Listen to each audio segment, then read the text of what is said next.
¿Cómo le va, Alperín? Buenas noches. ¿Cómo está? Muy bien, gracias. Justo estábamos hablando de Débora Pérez Golpe. ¿Cómo ve la justicia ya a un año, no? Sí, la verdad es que es un caso más en donde sabemos la verdad, ¿no? Y no hay justicia. Tenemos un juez que ha demorado inexplicablemente el juicio con obstáculos de todo tipo, y lo que ustedes planteaban antes de la denuncia de una agrupación de abogados de la matrícula, también lo hemos hecho los legisladores de la ciudad, de los distintos bloques, y diputados y senadores de la nación, porque consideramos que tenemos que dar el ejemplo. No son casos en donde la política no tenga que involucrarse. No puede haber intereses corporativos que estén por encima de la justicia. No podemos evitar que haya sanción, y los jueces tienen que hacer su trabajo. ¿Qué es lo que se piensa de este juez? Porque está denunciado por mal desempeño de su función. En el caso, eso, que el desempeño que está teniendo en este caso no se ajusta a derecho. Y cuando un juez, a consideración de alguna de las partes de un conflicto o de los ciudadanos, cualesquiera sea, consideran que no se está ajustando al derecho en el ejercicio de impartir justicia, lo que corresponde es que haya el ámbito que la Constitución establece para que dilucide si está haciendo las cosas bien o no. Ahora, ¿usted cree que hay intereses espurios detrás de ese mal desempeño? ¿Le sorprendería que...? No, pero ¿a quién puede? Lo que sorprende es que las cosas funcionen bien. Sí, ¿no? la verdad, ¿no? Entonces ya nada puede sorprendernos. Ya ni da para pensar mal.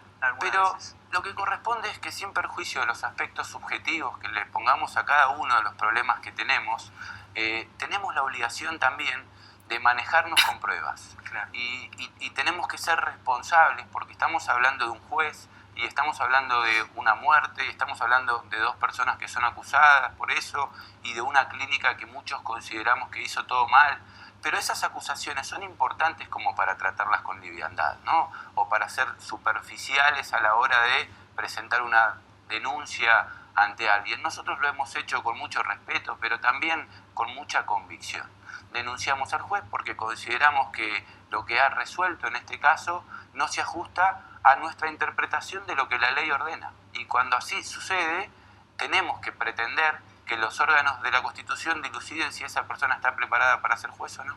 ¿Qué balance hace de la incorporación del radicalismo porteño a Cambiemos, de la conformación de Cambiemos en la Ciudad de Buenos Aires? Bueno, era un reclamo nuestro desde 2015, ¿verdad? Cuando fuimos a las PASO, no solo a nivel nacional con Ernesto Sanz, también lo hicimos en la ciudad con Mariano Genovesi, y reclamamos en ese entonces la constitución de una mesa de partidos políticos para articular las políticas públicas también para la ciudad. De hecho, hemos producido en ese entonces acuerdos importantes en la ciudad, como el de la seguridad, equipos técnicos nuestros de lo que es evolución. Nos sumamos a la gestión en la ciudad con el liderazgo de Rodríguez Larreta como jefe de gobierno y Martín Ocampo en el ministerio, para hacer uno de los procesos que considero yo más importantes en materia de seguridad pública desde 1983 a hoy, que es la creación de la nueva policía, pero también la creación del sistema de seguridad para la ciudad.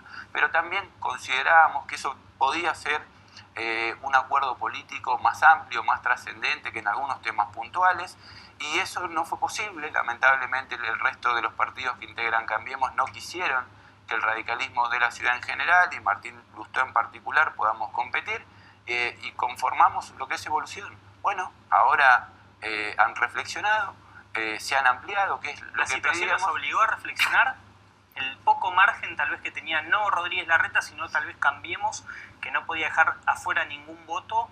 ¿Los obligó a reflexionar? Yo no sé si no se puede dejar afuera votos, ¿no? Porque el voto en definitiva se va a definir sobre la marcha en muchos casos, y sobre la hora, ¿no? También en muchísimos casos. Lo que sí creo es que no se puede dejar de intentar integrar miradas que tienen la voluntad de integrarse con un destino grande común, ¿no? Claro. O sea, el país debate cuestiones trascendentes. Las elecciones para presidente no son cualquier cosa, ¿no? Estamos eligiendo la cabeza de la administración del Estado durante 4 años, y son 4 años trascendentes. El debate para nosotros en este momento, lamentablemente, es preconstitucional, porque lo que se debate no es cómo el Estado nos garantiza los derechos que la Constitución establece, sino que lo que debatimos es si la Constitución es el sistema que elegimos para acceder a los derechos o si hay que cambiar el sistema.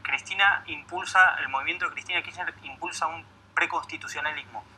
Yo creo que, bueno, lo han manifestado en la gestión y lo han manifestado algunos pensadores a quienes respeto, pero no coincido de ese espacio político. ¿Cuál es el rol del Poder Judicial? Si los jueces tienen que constituir un poder independiente o no, por ejemplo, ¿no? Más allá de algún juez, muchos jueces, ¿cuál es el mecanismo institucional para nombrarlos y removerlos y para controlarlos? ¿Qué mirada hay que tener de la educación? Si las universidades tienen que estar al servicio de un país o de un proyecto político, ¿qué hacemos con las libertades individuales, la de prensa?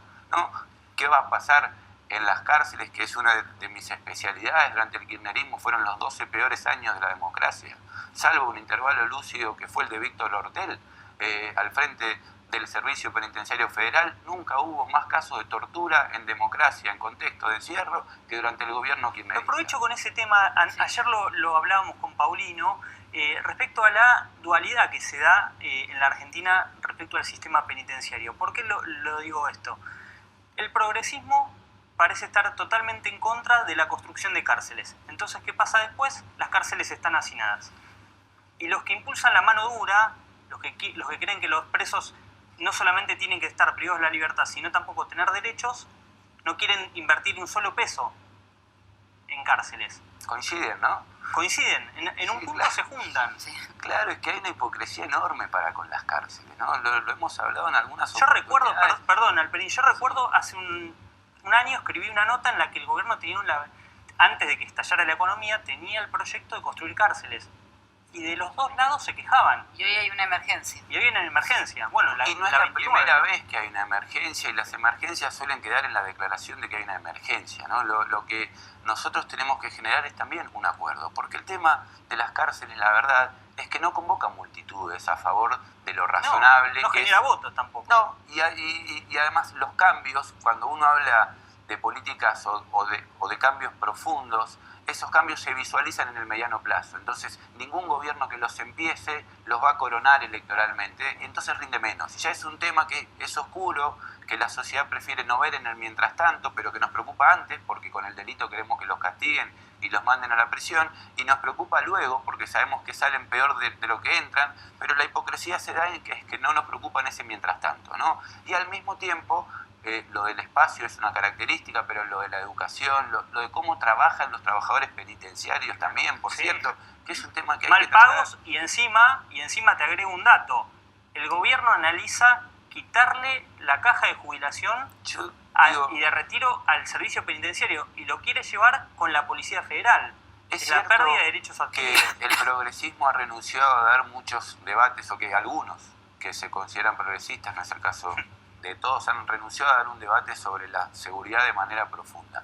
Pero si hay un tema que tenemos que revisar, es cómo tratamos a las fuerzas de seguridad, ¿no? Desde la centroizquierda hay como un complejo de culpa que si hablamos de una mejor formación, que si hablamos de que precisamos a la policía, que si hablamos de que precisamos que ganen bien, que estén bien cuidados, que tengan protección del derecho del trabajo, pareciera que somos todos genocidas de la dictadura militar y nos da culpa. Bueno, hay que terminar con esto. Esta policía es de la democracia. Le agrego, si uno se conmueve porque le rompen un brazo en 3 a un policía, tampoco es bien visto. No, y también tienen que tener estímulos para trabajar, ¿no? Cuando un policía hace las cosas mal, uno sabe qué es lo que pasa, y además hay que pedir que pase. Los mensajes tienen que ser claros y contundentes. La policía tampoco puede violar la ley, ni aunque intente proteger la ley. No hay autorización. Yo sé que se para trabaja bien y que enseguida les arman sumarios, Sí, y claro. muchos los sacan de la fuerza. Sí, claro. Bueno, y eso antes no hay ocurría, algunos ¿no? presos también. Lo que sí, terminó eso no ocurría, eso. es la complicidad estructural. Claro, exacto. Que haya corrupción no es tolerable,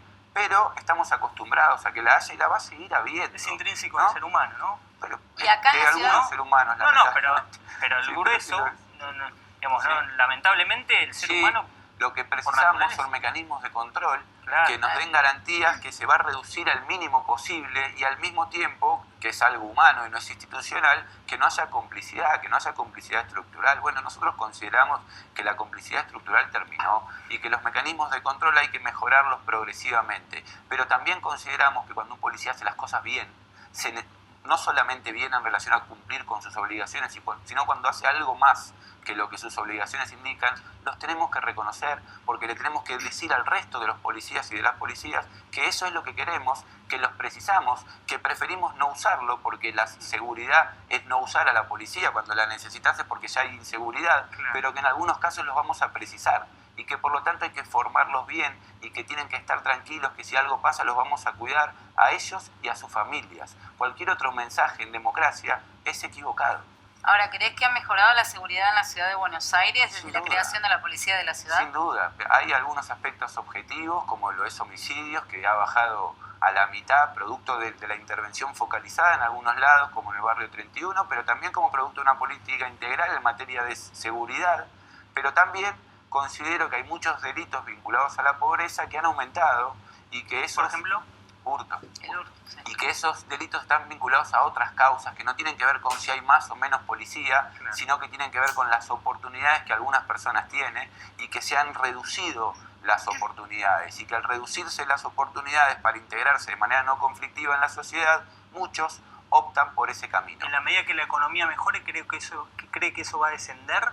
Desciende. ¿Desciende sí o sí? Sí, pero también hay que tener cuidado con este comentario, porque aislado pareciera como que uno justifica el delito en la pobreza, claro, y eso no es posible. No, porque hay gente que es pobre y no roba. Exactamente, lo que sí hace Lo es que subió fue explicarlo, robo de ¿no? motochorro. Claro, describe. Describe, y eso nos sirve para poder abordar prioritariamente determinados contextos en vez de otros, para tener prioridades. O sea, uno a la hora de planificar políticas públicas tiene que tener un diagnóstico. Entonces, si nosotros sabemos que en determinados sectores de la ciudad la pobreza está en niveles muy superiores a otros sectores de la ciudad, la equidad, que es un principio mucho más noble que el de la igualdad, indica que las políticas públicas tienen que tender prioritariamente a esos sectores para generar oportunidades de que su integración pueda ser no conflictiva y a la altura de las pretensiones que cualquier familia tiene, por cierto. Ayer vino Horacio Rodríguez Larreta y aquí admitió que había crecido la pobreza en la ciudad, Claro. que había más gente en la calle. Claro, pero es que ampliar el diagnóstico es lo que corresponde y decir la verdad tendría que ser un principio básico, ¿no? Hoy estamos saludando Preconstitucional estamos hablando. cuestiones que debieran ser antecedentes, ¿no? Hoy aceptar que la realidad es la realidad, reconocer que en algunas cosas uno hace las cosas mal, reconocer que en algunas cosas le salieron mal, aunque lo que intentó estaba probablemente bien, pero cambió el contexto o no pudo generar un acuerdo político para convertir en ley algo. Bueno, esas cosas tienen que pasar. Precisamos un país normal, hay que recuperar el centro, ¿no? Nos habíamos ido mucho para los extremos todos. Sí, la verdad que Ayer Rodríguez Larreta también, siguiendo la línea de Nacho, decía que la justicia tiene que pasar a la órbita de la ciudad. ¿Vos estás de acuerdo con esto? Sí, que no se hagan los tontos. O sea, hay una obligación constitucional y... Que no se hagan las tontos, ¿quiénes? El Poder Judicial, quienes El no Poder quieren Judicial. venir a la ciudad. O sea, es nuestro territorio, somos autónomos, la Constitución así lo indica, las leyes que traspasan las competencias tienen que concretarse, no pueden pretender ser jueces nacionales, pero cuando lo que juzgan son conflictos de la ciudad. Nosotros queremos hacernos cargo de la resolución de los conflictos, creemos que una de las cosas que tiene que pasar es que los ciudadanos nos podamos acercar a la justicia, entre otras cosas el juicio por jurado, ¿no? Que es un reclamo nuestro a la ciudad de Buenos Aires, que también está obligada constitucionalmente. Todos y todas estamos preparados para resolver quién es responsable de un delito. Después, cuando hay impugnaciones, nulidades, recursos, el quantum de la pena, ese es un tema técnico. Pero si alguien mató, no mató, robó, no robó, las pruebas sobre la mesa, 12 personas, nada, estamos grandes, ¿no? Como para que nos nieguen el derecho a resolver nuestros problemas. Bueno, leí una nota en La Nación que planteaba que usted en Parque Norte fue uno de los más críticos. ¿Van a ser así? Si gana Macri, ¿van a estar marcándole la cancha todo el tiempo desde el sector que usted integra, que es el de Lustó, me imagino? Me parece que no decimos nada nuevo en primer lugar. Planteamos que hay cosas que durante estos 4 años nosotros no coincidíamos, y si ahora, porque conformamos un mismo espacio, cambiamos lo que dijimos sobre 4 años, no estarían ampliando nada, Claro. ¿no? Nos hubiésemos integrado a algo que considerábamos que estaba perfectamente bien y no lo consideramos así. Lo importante es el diálogo entre diferentes. Un acuerdo se construye entre diferentes, no iguales. No hay acuerdos mirándose en el espejo. Ahora, tampoco hay que asustarse por las diferencias. No somos el PRO, somos la Unión Cívica Radical. Entonces cambiemos, o todos juntos por el cambio, juntos por el cambio. Es una coalición que va desde la centroizquierda a la centroderecha. Nosotros tenemos diferencias con el PRO sobre las prioridades que el Estado tiene a la hora de aplicar políticas públicas, pero como dije al principio, en este contexto el debate es preconstitucional. Los une un poco el espanto. No, nos une la protección del sistema republicano, que no es poca cosa. Y en este caso yo quiero... hay cosas que coincidimos. Claro, no es que no coincidimos en nada, pero también hay cosas que tenemos diferencias profundas y no pretendemos esconderlas y que nadie pretenda que lo vayamos a hacer porque no seríamos Evolución ni la Unión Cívica Radical. Muchas gracias, Un placer, como siempre, gracias. Gracias. Bueno. En 52 nací Hipólito Yrigoyen, que es una de las grandes figuras de la Unión Cívica Radical. El primer presidente de la Unión Cívica Mirá cómo la Radical. recibimos al periodista. Y elegido por voto cuasi universal, faltaba una mitad. Pero era sufragio masculino en ese momento, las mujeres no podían por eso faltaba la votar. mitad. Pero fue del 16 al 22 y después del 28 al 30. Luego Dos veces. Marcelo te también. Mirá que bien, justo me viste Muchas gracias por el recuerdo.